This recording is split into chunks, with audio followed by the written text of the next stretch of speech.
Uganda y'enkya. So judiciary wekiyinza gireka abalamuzi bo bagenda bo tebalina kyakufiirwa ky'amaanyi kubanga olutalo katuli wakati wa president na speaker. Abalamuzi bo bagenda kusirika parliament okufuna emirembe eri abalamuzi emale kuyisa biri ebintu byabwe bali baagala ebawe retirement age eyongeze sente zaabwe nabo abalamuzi bagenda okuwummula nga bali mu bulamu obulungi naye tebajja kukkiriza mbaka wa parliament abalamuzi ombaka wa parliament ng'ebiwandiiko byo bitagala wakayingira mu parliament ofuna obukadde 25 bo bakuleke gogagawale nga bo bafa bwavu because wotunuulira omusaala gw'ombaka wa parliament guli sente mmeka buli obukadde 25 omaze emyaka mu parliament emyaka 5 buli mwezi ofuna sente zo ina allowance zogenda gaggawala mangu. So judiciary nayo ngitunuulidde nayo olutalo lujja kusinga kuyuza parliament kubanga speaker tasobola kuluwangula already omusajja alina 2/3 majority mu parliament bana abaka benaale mu baagala sente balinga mayembe kuba nabo baagala sikalulu.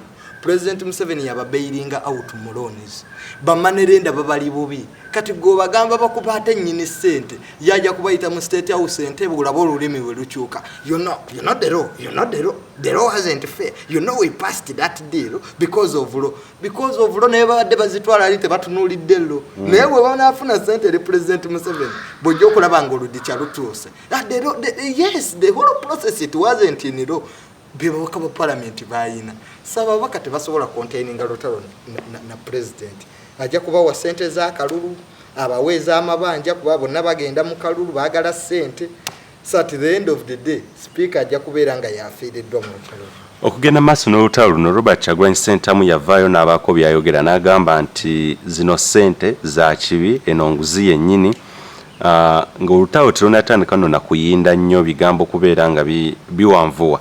Speaker navaayo n'amusamoninga n'amugamba agende mu kakiiko akakwasisa empisa ye Robert Kyagulanyi Ssentamu era gwe ngayogerera people power kino kyo kimulekawa ye nga ye tekigenda naye ate kumwonoonekera. No, tulina courts bbiri waliwo kye bayita public court ne intellectual court. Mu public honorable kye yakola kituufu era tukiremerako sente zaali zanguzi basirikire supplementary eyo kubanga singa abana Uganda tebamanyi singa olutalo lwo wakati w'abanene ababiri terwabaawo abana Uganda kumanya kituufu kyali mu supplementary. So honorable Kyagulanyi ye yatunulira olutalo luno Bobi Wine yali mugezi nnyo kubanga alina bahandlers abalungi ajja kubuulira ti sente zino zonna zaali za muvuyo zaali sente za kibi kubanga ye honorable abantu be ababonaabona ye yali amaze okuyisa sente mu Prime Minister's office $5.9 ogulira abantu emmere. So ye honorable akimanyi nti omubaka wa parliament toteeka mafuta mu ambulance ebyo byonna teyali lolo ya honorable. Honorable bw'atumya sente zino n'agamba naye sente zino zizze mu mutima ki zizze kuyamba abana Uganda kubanga nze nagamba nti singa abasajja bano baali baagala okuyamba abana Uganda in actual sense tosobola ku allocatinga sente bwezityo ministry ya health n'ogiwa obusente obwo $2.29 zigenda mu magye zikole ki ezo $2.29 olwedde muyisizza 5.9 mu Prime Minister's office ne speaker gainti n'emmere gye baagula yali envundu n'amatage bawa abantu gali expired. So honorable yali mutuufu nnyo orders zayitirira obungi court eyogera kyayo ku sente ezo speaker ayogera kyayo ku sente ezo president ayogera kati azizaayo sente oba era at the end of the day kyalabisenga honorable Kyagulanyi ye yali mutuufu okuzaayo sente kubanga ne guidance yazo enkozesa yazo nayo sinungamu tebazerabuletinga bulungi nnyo enkozesa yazo. So ekyo kyali kirungi nnyo okwewala emivuyo n'akwata sente n'azizaayo already public yali emaze okulaba nti sente ezo zayisibwa mu bukyamu public ate yali erumwa yagamba sente ziddizibweyo.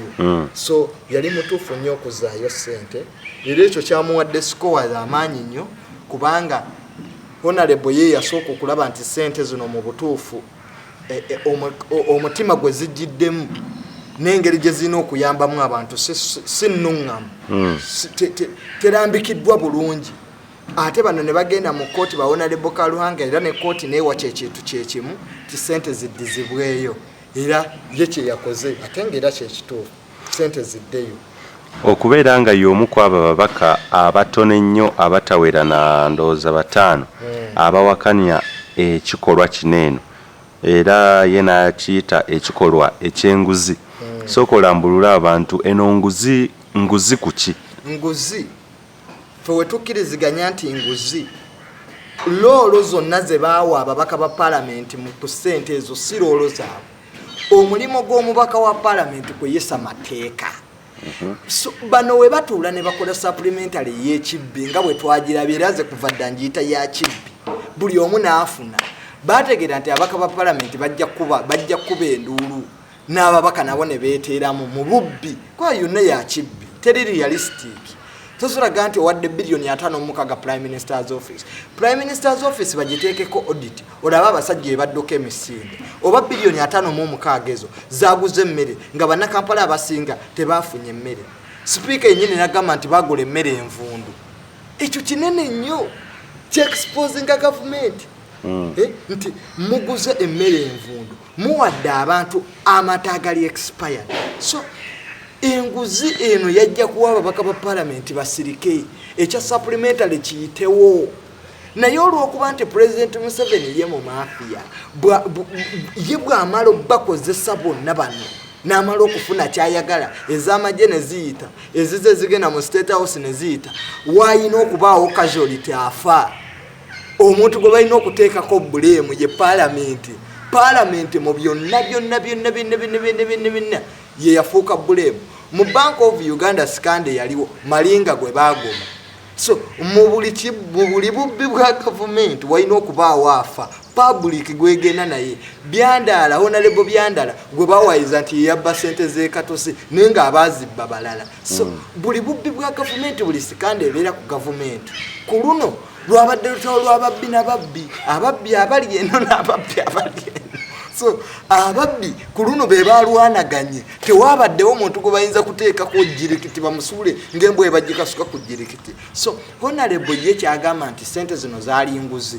Loolo zonna ze babawa ababaka mbu bagulire abantu emmere ababaka baleeta ambulances si loolo z'ababaka. So eno yali nguzi yennyini ababaka basirikire ssente zino baleme na kuzoogera nako ssente ziyite. Naye ba Honorable Kalwango oluvannyuma lw'okugenda mu kkooti awo supplementary budget diiru bwetandika okwonooneka. Kakati diiru bweyonooneka nga bano bagenze mu kkooti ababbi n'ababbi ne batandika okulwanagana buli omu alangira munne gwe wabba kino naawe gwe wabba kino. So ssente zaali za buli bwanguzi era ffe ekyo tukiremerako. Sente zaali za buli bwanguzi. Amyuka omukubiriza w'olukiiko lw'eggwanga olukulu Jacob Oulanyah olwaleero of course mu nnaku zetukubye emabega olw'empapula z'amawulire zaafulumizza ng'agamba nti Kadaga messed up parliament ng'agamba nti era agenda kunnyonnyola oba yannyonnyodde engeri gy'agenda okutereezaamu parliament oba n'okutereezaamu debate. Yagambye nti I will improve the debate. Biki ebiri mabega wa Jacob Oulanyah okwogera ebintu ebyo? Yosikireziganya naye abantu ababadde balwanisa Honorable Kadaga bamanyikiddwa akalulu akamuleeta. Jacob Oulanyah yagenda n'ajjayo empapula nayagala obwa speaker ani yali amufinancing. You cannot say that Honorable Kadaga as an individual has messed up parliament. No. That's not right. Bwe yali abagiyisaamu egirimiti nga kolo teyagimeesinga wambadde muyisaamu diiru zammwe ez'obubbi wali ku parliament ne mubba buli kimu nga kolo abadde tayigimeesinga. Supplementary budget webadde tennajja n'amala ogibayisizaamu ne mumala ne mumufuula omubi nga badde tagimeesinga. No. There is a group ekuba Kadaga. There is a group era Jacob Oulanyah ffe tukimanyi mu kalulu akawedde yali ayagala kuvuganya ne speaker ababaka ne bakomyawo Honorable Kadaga mu parliament. So eyo faction weeri kyovula abanga Honorable Kadaga bwe yaliremesa curriculum education okuyita president n'ayita ate caucus Kadaga naga stop undermining parliament. You people Honorable Kadaga n'akyogera speaker naga stop undermining parliament kuba parliament bagiyisaamu amaaso babadde bamulwanisa bwe yalwala what was the history behind that sickness kubanga ye Honorable Kadaga atabadde tali part of the mafia group. lwakuba naye babadde bamukozesa nga parliament bagikozesa. I strongly doubt kwegirimiti oba naye yali ayagala kiyite naye talina numbers. Ababaka basinga beenaalemu president asobola okubakozesa byayagala, but we cannot accumulate all the responsibility. Eri Honorable Kadaga tetuyinza kuleka mubbi yabbye musitu 10 billion nga waliwo abayina abiri. There are people who have 29 billion. Prime Minister's office yenyini eina billion 5.5 etasobodde gulya bada Uganda. So I see the deputy speaker's remarks as totally realistic. All members are to blame. Bumba mu blaming parliament yonna. Kino kyo kyakubye buli mubaka. So mwayisa supplementary ey'ekibbi. So I cannot single out Honorable Kadaga as an individual. That's what they want, the debate. They want to drive the debate like that. No. Eyagula emmere enfu naye banene mu mwogereko era kituufu bamwogereko. Abaddawo abantu amatagali expired naye bamwogereko ne kampuni y'amata nnyini waayo Honorable ajogere, speaker ajogere. So babadde bamukuba, babadde bamulwanisa. N'obulwadde bwe watwazi waliwo abawandika mu mawulire gaabwe nti speaker mufu nga gyali mulamu. So there is a fraction eyagala okumugjawo naye nga amaze okubakolera. Nze kyeŋŋamba nti abantu abakoledde President Museveni tebamumanyi. President Museveni talina mukwano. President Museveni muyeekera talina attachment ku muntu. Bonna bakayihula de Tumukundes de Sejjusas bonna bakubye n'abateeka wali de Mbabaziz who thought that the new President Museveni bagenza okukitegeera ng'omusajja tebamutegeera. Kadaga ku birungi byonna byakoledde President Museveni. I don't think the President Museveni ayinza okumusasula bw'atyo kubanga muli ba principal babiri. You had two institutions. Sit in a meeting. Mubeeko bye mwogera. What happened? Nemwe ba principal nambemu ne namba 3 w'eggwanga we muvayo ne mweyuzayuza. Kibinnye eri eggwanga ne demokrasia. So Jacob Olanya's speech is not welcoming. All members are to blame if there is a mistake that was done in parliament. And I strongly support Honorable Kadaga ku byemu bye yayogedde. Abalamuzi bayitiriza nnyo okuyingirira parliament. Executive eyitiriza nnyo okuyingirira emirimu gya parliament. Tosobola gamba nti ebisinga ebimu president ayitako kasi ye n'alemu ne babisalawo. Era ebyo nabyo tubinoonyeze speaker. So waliwo faction eyagala ate okuba speaker.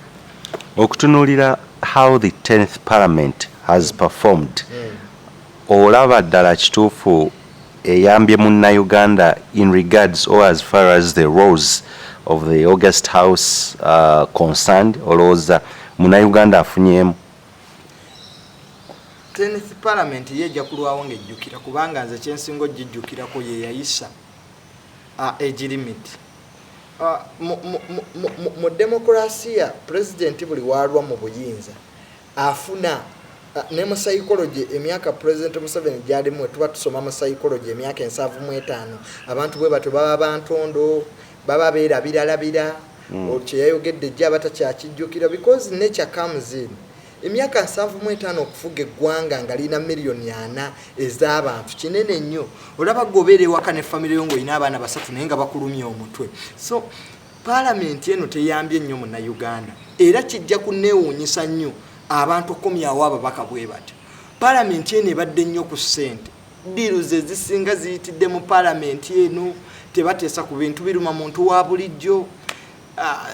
Noyisa supplementary ya billion 3.6 ng'eggwanga liri mu katyabaga. So bonna babaka ba parliament tewali nnyo muntu wa bulijjo kubanga policies eziruma abantu tebaziteesezzaako. Ebadde nnyo parliament ya ssente ya diiru be bayisa n'egirimiti kubanga oba bateekawo egirimiti nti omuntu akoma ku myaka 75 okufuga eggwanga. Bali ba Trump omuntu ajja kugaa nti America naye president aliyo ng'asusse emyaka 75 kuba balina institutions. Mu Uganda omutali separation of power ng'executive ate yefuga parliament kubanga yina 2/3 majority. President ate yalonda abalamuzi mu judicial commission bamuwandiikira amanya n'alondako ye baayagadde. So you find that the whole system ezimbiddwa ku mwami Museveni. So parliament yonga yo ekozeseddwa nnyo okutuukiriza ebigendererwa bya mwami Museveni era bwe yamaze obbakozesa nawulira nti takyabaagala 10th Parliament n'agikuba ku ttaka yonna n'abalaga nti ye yalumirirwa ennyo abantu okusinga bo, which is bad kubanga omulimu gwa Parliament kuteeseza abantu bagironda. Naye ne bwe tunalonda Parliament eye 15 oba 2 oba 3 ekizibu tekiri ku Parliament wabula omutindo gw'ababaka abantu gwe balonda. Nze nno mbadde nteesa nti qualifications z'ababaka zive ku senior 6 zidde ku diguli. Omubaka atasobola kuteesa ku floor eyo Parliament erina ababaka bida yesinga mu East Africa ninga sente batwala zaaki kutuula butuuzaawo nakwogerera ku madaala ga Parliament. So omutindo gw'ababaka nagwo gubadde gubulamu 10th Parliament naye tekoze bulungi n'akatini ebadde eyisanya ebintu bya executive ebintu by'amadiiru Bank of Uganda scandal ezaaliyo bawandiika dda report zibeeraawo tezikolwako. So 10th Parliament generally yo teyina nnyo kyamakulu kyeyambye bannansi okugyako okulowooza ku mbuto zaabwe n'okuteesa ebintu ebitaluma bannayuganda maze obudde nga bateesa. Nga tumaliriza mubaka wa kika ky'omuntu gwe yandigwanidde okussaako essira n'okulonda mu kalulu akajja 2021 in case kabaawo. No, ekizibu ky'abannayuganda tebayiga kubanga olutalo lwa speaker ne President Museveni abannayuganda bandirufunyeemu nnyo naye abannayuganda bakoze ensobi zezimu nosanga omubaka amaze emyaka 15 mu Parliament gwakolayo gwakubba ssente emyaka 5 ne constituency etagirinnyamu naye bwagira akalu kali kumpi kudda ng'akwata kuzabbye nga jeenu ng'abantu abawa ssente ng'abatwalira omunnyo abatwalira obusawo bw'omuceere ng'enkya bamuwa naye nga gwalunda omubaka oyo osacrifices obulamu bw'abaana bo kubanga tewaliwo malwaliro osacrifices obulamu bw'abaana bo kuba omwana wo anaaba mulwadde ajja kufiira mu kkubo kubanga enguudo teziriiwo osacrifices obulamu bwa famire y'abantu bosinga okwagala nti ne bw'onaagenda mu ddwaliro ababaka mu kifo ky'okuyisa ssente z'abasawo abasawo abeetaagisa ennyo mu Uganda bayisa ssente zaabwe osacrifices obulamu bw'abaana bo kubanga omubaka gw'ogenda okutwala mu Parliament agenda kuvuga emmotoka ya bukadde 3 nga yina allowances bwezito naye nga ggwe okola gwa kolima bukolima osacrifices obulamu bw'abaana bo kuba abaana bo banaamala okusoma nga banoonya emirimu tebajja kugifuna kubanga ababaka mu kifo ky'okuleeta amateeka agakuuma abakozi ku mirimu babeera eri nga bateesa ku bintu birala byakuyisa zi supplementary budget zitali reasonable. So the Ugandans have paid a bigger price mu kulonda ababaka ab'ekiwuggwe.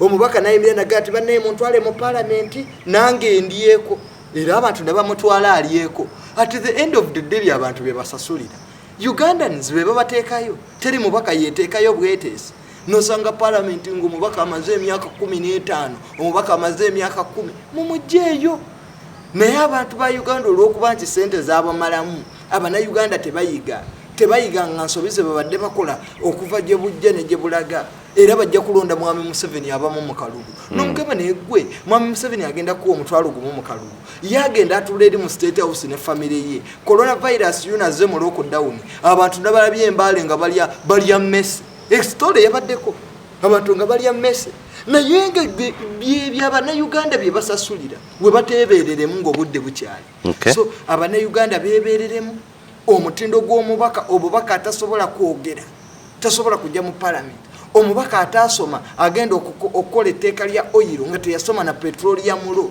omubaka atali exposed ababaka abamu n'amateeka agamu gabasumbuwa. So bingi nnyo ababaka bye balina okukola omutindo gw'ababaka mu Parliament gukyukeko tudde mu Parliament bafulema ba constitution gye baali boogerako intellectualism ekomewo naye abasinga obungi bagenda kufuluma Parliament nga tebakoze na speech yaabwe esooka bagenda mu kokasi ne bagenda wa ne badda ku madaga payo ne ga yes we conquer the party we sat and that is the truth as I conquer with that natambula n'agenda abantu ne bakuba endulu nti yoyo omubaka. So abannayuganda balonda abakulembeze abensa abasobola okubayamba kuba bajja kusasulira omuwendo munene nnyo gye bujja we banaaba tebanneebereramu ate nga kiseera kyakwebereramu. Uganda Yancha.